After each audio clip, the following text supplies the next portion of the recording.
Hey everyone, welcome back to Wimpy Studio. And today I'm here with a brand new video for you guys. I'm going to be talking about the next chapter in the Wimpy Kid Movie Diary franchise, and I'm here with my friend Akshay from Real Time Fun. Thanks for joining me. Thank you for having me on. So we did our talking about the first one in our podcast on Tuesday, and I thought because it didn't upload last week, I thought I would do an extra one this week, and so we're just going to be talking about the next edition for this series, like movie diary series, and I think that they did a really good job of making this one too. I think that they put a lot of work into this film. Now, while I'm not a big fan of like the film itself for reasons that we'll Yeah. talk about when we get to like the review of the movie, I think that they did a lot of it was really good how they executed like this movie diary and all the interesting things about it. Did you like how that they made another one? So again, I don't think anyone like really actually liked the actual movie, but the movie Diary is actually a good book because it actually tells you like all the scenes and how it were made. And if you're like into the film industry, you could like go and read this book if you didn't like the movie, and you could like tell us what they could have improved on, Yeah. and you can like give them feedback. And when they make the next movie about, I guess it should be The Getaway. Maybe it should be the next movie. I'm not sure. Whatever movie they make next, that could have the principles Yes. that are improved on. hmm So they thought at first they thought that after the Dog Days movie that they weren't going to make another movie. That they thought that it's been uncompleted, like the story, which I actually thought it was completed because I watched all the movies like a year before, like right before they announced that there was going to be another movie. I was watching the movies. One through three, and I thought, yeah, that made sense for it to be over. And then they announced this new movie, which I was personally excited for just because like it's like a Devil McKay movie, obviously. But then I found out that it's a different cast. Now I was like young at that time, so I didn't think much of it. But after watching it, I watched it the first time and was like, okay, like I wanted it, it was fun. And then I watched it another time, I was like, this is bad. But like I liked how they another thing I liked is that they talked about attention to detail in here, which is which is a lot of aspects. But what I did like is that when it came to the aspect of the movie and how they even mention in here, they need to have like a destination, for instance, because like in the long haul they were just traveling around, they weren't trying to get somewhere, so their destination was Mima's party, and I'm glad that they decided to do that. I thought I'll go ahead and share mine. The first one I wanted to share is how well they did the Cornies place. So Cornies takes place at the very beginning, and that's kind of like a place that they ate at during the third wheel, which is the seventh book of the Devil book series. And they decide to incorporate into the first scene in this film when Greg gets that diaper stuck on his hand. But I thought that what they did a really good job is attention to detail. So like they even say right here. Cornies was in the first scene of the movie, so creating the set began long before filming started. It was an ambitious project because there are lots of elements to a restaurant.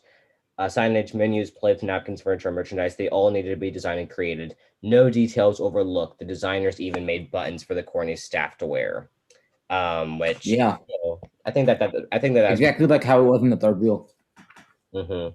So I thought that, and then they have like the Bill of Rights, like you just showed that, which is pretty funny. And then they even said it's possible the designers got a little too carried away. They even create a backstory about the first ever Corny's restaurant and its original cook, Ron Hammond. That I thought that that's funny how they even got that like carried away. They were actually making a backstory that was never even shown in the movie, but that was probably like their own little like fun project they were working on, just like Corny's itself and like the backstory behind it. Even though, and I still think maybe if they did like a third wheel movie, we might have gotten more to like Corny's or something like that. I still feel like for all the work they put into it, it deserved more to be in just one scene of the movie. Although I think that because I think that they did a really good job. It had recently been an Asian seafood restaurant, and like the restaurant itself, it's very nice, I think, and like in the film, like so they chose a really good location to make it at. Um, but like they really did down to detail in all these like booths, for instance, and they did a really good job with it. They made a all you can eat buffet and a ball pit for the kids to play in. Um, and now I'm not sure if it's still there. I'm not sure if they confirmed that it was still there. I think it's the restaurant itself is not there anymore. And like there's like a capsule of Yeah. things in it that they buried in there. So I'm not sure if it's used for anything right now. But there's like no cornies anymore. That was just for the movie, which makes sense because that's like what they Yeah, came. it wasn't. I mean, if it was an actual restaurant, that would have been pretty cool, and they could have based it off of the third wheel, and they could have made it like Wimpy Kid theme. That would have been pretty cool if they'd done that for the movie. Yeah. But the thing is that a lot of like the people who go there could be older people and they wouldn't understand the connection between Tackle the Kid and the restaurant that they're actually attending. So that I mean that would be interesting. But Yeah, yeah. um Yeah, so it'll be a restaurant for like a special niche of people. But then again, that niche is it's still a big niche because there's a lot of people that read there from Be Kid, like you and me. mhm. Um, the pig was I thought I liked the pig part of it, how they like to choose like the right pig and the right specialty, which made sense. I think that the pig was surprisingly a big part of the film. And like you need to like choose like a trained pig, which I thought was interesting that they went through all that trouble to pick out the perfect pig. And it wasn't even shown that much in the movie now that I think about it, but that was Yeah. interesting. Um Another thing, we mentioned this in our last one that they use plastic cubes to put in the drinks for cornies. Yeah, So that was an original movie diary. yeah, which makes sense. I think you kind of have to do that. And I know Yeah. you're going to talk about the mud in a second. You can go ahead and do that. Yeah, so the mud on set, that was actually another thing I want to talk about. But the mud on the set, they actually had it wasn't actually coming from the car. So I thought there's no way to actually film that rather than it coming from the car wheels. But it was just some chocolatey substance that it just sprayed out of something below the car. Like if here's the car wheel, it's like sprayed out behind it and sprayed it out to the cast. I thought that was pretty cool. And they actually looked miserable to the point I thought it was actual mud. And another thing I actually found interesting was that in the actual like storyboarding, if you guys don't know what storyboarding is, it's basically how when they're planning out how the movie will go and how all the events will be. It's not they just basically do a rough like a sketch kind of a sketch of like each event and what will happen in each event. So like here's the storyboarding that happened for the long haul for like the first six events in this scene. And I actually found this pretty interesting because most storyboards aren't this detailed, like attention to detail in drawing, but this one is. I mean, if it was done by a computer, I understand, but if this was actually hand drawn, then they actually put a lot of effort into the storyboarding to make it easier for the cast and all the recording studio people to understand how it'll go and what exactly event will be made. So and the list goes on, honestly. Here, yeah, these storyboarding events keep going on. So I found that pretty interesting. What about you? Yeah, I think that's interesting. Like the detailed storyboard and how like it comes out totally different. Like the storyboard looks totally different, but you have to start somewhere. You have to sketch out the scene for a complex scene like that. You have to sketch it out detail by detail. And storyboard is actually an important part when it comes to making a film because that's what it's going to look like. Now you need an artistic person. But for that specific scene, there I think we most people would know that there weren't actually seagulls in the film. They used like the seagulls were added on as a later effect. But what was funny is that the actors had to pretend like there were seagulls, which like for and as intense of a scene that must have been kind of tricky.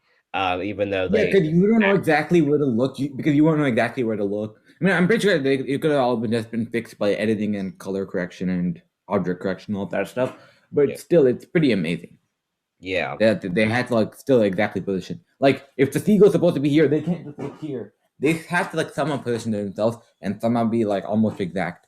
yeah But yeah they actually did it pretty well, and the fact that all of their minds, all of their brains had to correspond to thinking that an imaginary object was in the exact same place. That's the thing I find super interesting, yes and I'm actually intrigued and amazed by it. yeah um Yeah. the cheese curls were poured into the van by a person, which I think kind of made sense. So like literally they were like recording and like I think that what makes this interesting is that it is they used a buck car, which is another part of this I thought was interesting. And like you have to like they're filming it all up they're filming a lot in the car, so you have to like take out different sections in order to film there, especially like with all those like intense scenes where they're in the car, and like especially at that scene where like they The like car like goes into the pool. yeah, Like yeah, that I think you kind of have to do something like that. But even like when they were like in their like mini car crash, I thought that you have to have a blood car for that sort of thing in order to film. Um, and I think that it's interesting. And one thing that another thing I found was funny about that scene is that they used a plastic seagull cutout to pluck that last cheese curl out of Greg's hair. That was good. Trying to think. Um, do you want to share your next fact now? yeah. So my next fact, let me just find it. One of them was actually the pig. They had to go through different pigs that Micah was talking about earlier, and yeah, that was pretty interesting. But one other thing, if you guys don't know who the Beardos are, so in the long haul, natural long haul, the book. Now the movie was kind of but the book was one of the best books in the series. So the Beardos in that book were basically Greg just ran into them one time, and they were and like the Beardo kid, they were like making some messes in the hotel hallway. So Greg's like, "Hey, don't do that!" But right, like he's telling them to do the right thing. And then they all start crying, and then they go to their dad, Mr. Beardo, and then yeah, it just becomes the whole thing. And then they keep running to each other at the fair, and it's all weird, and only Greg knows about it, and his family doesn't. So there used to be three boys, three Beardo boys, but in the movie they actually switched one of the boys out for a girl. So there were two boys and one girl. Mm-hmm. So that was pretty cool. But again, it didn't add too much to the story because it was just there, and they didn't like add too much to the story to make it in the movie to make it like an actual difference. But it still is there, and we sort of talk about it. Yeah. And like for instance, like the Beardos, I still think that they made it too dramatic. I think too dramatic. Yeah, Like who would like want like even for like a guy like that, who would want to come at like a kid that hard just because like he didn't even like it wasn't even hit Greg's fault that like the van got scraped by that cart. So like he shouldn't be coming after him that hard, which I liked in the book how it was just like a little like side antagonist, but I think it just played it way too hard in the movie. But like I didn't think much about like the girl, but apparently Patrick Kinney um was also in like he had like a little part in the film, and that is Jeff Kinney's brother. brother, yeah. And he got his beard. He got like he always wanted a beard and he got it on set. But it turned out that the actor who plays Mr. Beardo is clean. He doesn't have a beard, so they had to use a individual hair strung through it, which is disgusting to think about. So like he didn't actually have a beard. So like it's interesting to like think about how they like and for instance Jason Drucker, who played Greg, his hair is naturally curly, so they had to get it like straight in order for like to Yeah, portray yeah, Greg properly. So like I find it interesting that like they portrayed like actors who like not are necessarily the best actors, and then they still have to like do like all these like extra features to make them who they are. So it's kind of like the casting choices I thought were weird, especially like there could have been probably better options who you didn't have to worry about hair at all, because it sounded like getting Jason's hair right was like something that like took like a lot of convincing. So yeah, another thing I want to share, I'm not sure if one of yours is the alien abduction ride, is it? Oh yeah, I mean, it's actually not. You can go Okay. about that, but Uh, that was actually pretty interesting. I'll tell you about. Yeah. mhm. Alien abduction. I thought that this was one of my, even though like in it with Roderick throwing up, it's still one of my favorite scenes in the movie. I thought it was like fun. I thought they filmed it well. I thought, and pretty much they did another one of these things where like they had to map out like storyboard by storyboard and like to make like the scene what it was.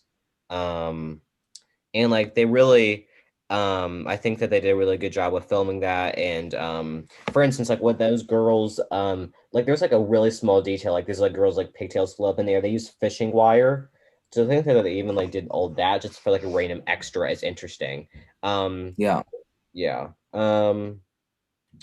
Rotating lights were positioned above the ride, so like it wasn't really um it looks like the alien abduction ride is in motion. But like I think that the thing you have to worry about is that it does look like a fun ride. But like it's like interesting because like you can't like keep actors like on a moving ride for that long because this scene took 2 days to film. So you have to make it look like that it's spinning all the time. When it's really not because you have to give like the When illusion of it's not. movement because like that's like you could actually get like seriously sick. Although Roderick was already sick. And of course, like the throw was Yeah. like fake. That's pretty understandable. You can go ahead and show your next one. Okay, so my next fact about this. So earlier we were talking about the the buck car, right? So I'll go more in depth on it. So how that looks, it's basically as Micah said, they were taking it apart to film. So it basically looks like this. They take apart the front part of the car, and between this they put all of the cameras there so they can film it. And then it's basically just the person, the driver, like the dad, right? He's just sitting there and just doing this or whatever. But and then they're just talking. So he's not actually driving, but the windows and it all filled by green screen of someone actually driving, and then that gives the illusion that they are driving when they're not. So it's pretty interesting how they make these things work and make it look so realistic. Yeah. I Yeah. think that for like I think that they did a good job with making it look realistic. Like again, the filming and editing in this film, they actually did a good job with that. I would say. I think that Yeah. they improved on they did a good job with what they had and like the scenes like you knew that they like you knew like the seagulls weren't real, for instance, but they still did a good job in portraying it. What I wanted to say is that the scene where the car where the boat goes down the hill, the car goes down the hill, and then Greg hops into the boat and it goes into the pool, which is honestly it's weird. It's weird how that happened, but like I think it's still fun, and like a good conclusion. But it was filmed in three separate locations, so it was a hill, and then there wasn't anything at the bottom of it. It was just a pond, and then there were like houses that were added in for editing. Um, so so like the house was added in like as an effect later on at the end, which is like I still find it weird that like of course it was like her house at the bottom of the hill, like that never happens is like a coincidence. But and then they had to film on a green screen to like for like the scene where Greg is actually like driving in. So like it's on a sound stage. And like the Yeah. sound Yeah. stage where he's driving in and then it just added it in so it looks like he's going into the pool. But the whole scene where he's driving the car in like the air, that's not there, which makes sense because that's like too dangerous in my opinion. And like of course it wasn't even Jason Drucker, it was a different actors, of course, because you have to use stunt double for those scenes. Like that Yes. scene. Done. Yeah. So. Mhm. Go ahead. Yeah. Yeah. So yeah, it was done double. Yeah. So you can go. Yeah. Yeah. And like for instance, that scene, that's like dangerous actually to like go down like a hill like that when you don't have like any gas left. Like the pretty much like the car was gone, which they really overworked that car on their trip. But I think that Yeah. the end result, like you can't like you have to have experienced people because that's like dangerous in real life to go down a hill like that and to get into a boat and have Yeah. to like fly into the pool. That's like very dangerous. So like yeah, of course they have to have it for that. But like that was like one I think the most impressive scenes that they actually like made it like come together good. And like I think that they had like a good amount of resources for this film and they really did a good job I think with what they had. So that is do you have any I only have two more things I want to say. Do you want to say your next one?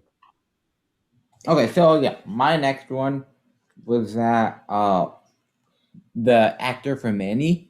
If you guys don't know, like Manny and the pacifier, when you put two, when you put both of them together, they don't really come out well. But the actor for Manny actually had a pacifier on stage, like in real life when they were not filming. Like they just had a pacifier to keep the actor for Manny occupied. So I found that pretty interesting. That's completely contradicting how Manny is, even though Yeah. he's Manny the actor. So what do you think about that? I think that they have young kids on set. So Mhm. like you have to like do that, I think. You have to like make them like enjoy being on set when you think about it. So I thought that was interesting how they did that. I think they did a good job with that. The next scene that I wanted to share was my favorite scene of the movie, which was the shower scene. They really ripped it off of Psycho, and which was I think that the best scene that they filmed in the movie. And like I thought it was like the tension of Mr. Beardo coming in and Greg pretty much squirting like the soap into his eyes. I thought that was a good scene overall, but I thought that they filmed it really well. And like they gave kids like I think a good scare and like adults who are familiar with it like a good chuckle. So like I think they did a really good job with replicating that and using like Alfred Hitchcock's style of that. And another one of him that style was when the seagulls attacked the van. So like they kind of used his style a little bit, which I think is a very impressive style. And again, those are like two of the best scenes in the film. So I think they did a good job with deciding to replicate that. Would you agree? Yeah, I agree with that. Yeah. Um, so you can go ahead and say your next thing. Okay, so a few ideas from Hard Luck, which was the book preceding The Long Haul. Hmm. Actually, quite a few of those ideas and a few events from the book were actually put into the Long Haul movie. Did you notice that? Yeah, I noticed a few aspects of it. Yeah. Yeah. So one of the one of the events was Mima's birthday party, right? And that's when Greg's, as we were talking about earlier, Greg drove the car down the hill and just Hmm. like landed in the pool, and then everyone's like, "Oh my god!" So yeah, that was Mima's birthday party, which is from Hard Luck. Hmm. But there were actually a lot of other things from Hard Luck that didn't make the cut. So they were actually thinking of putting like a lot of stuff from Hard Luck into the Long Haul movie. Like if you notice, the Dog Days movie had many aspects from The Last Straw. So Hmm. they were actually thinking about putting a lot of the Hard Luck stuff in the Long Haul movie. And if you decided to put more, what do you think would have been the best event to put from there? Hard Looked, in my opinion, isn't as memorable as a book.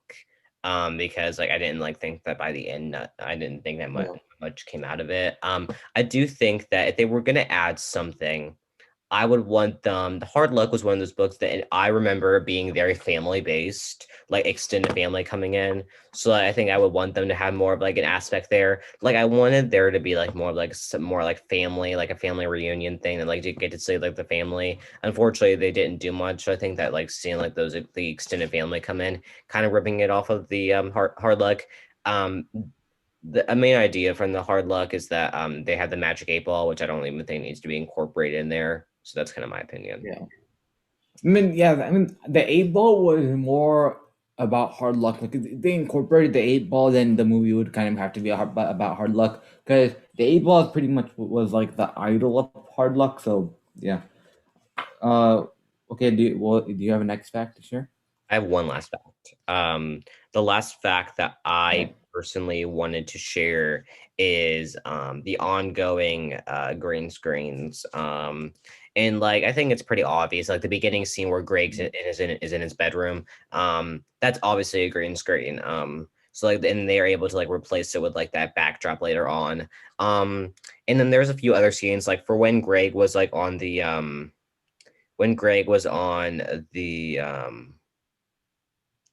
scene on the boat, that was a green screen. And the scene where the pig was being lifted into the car, that was a green screen.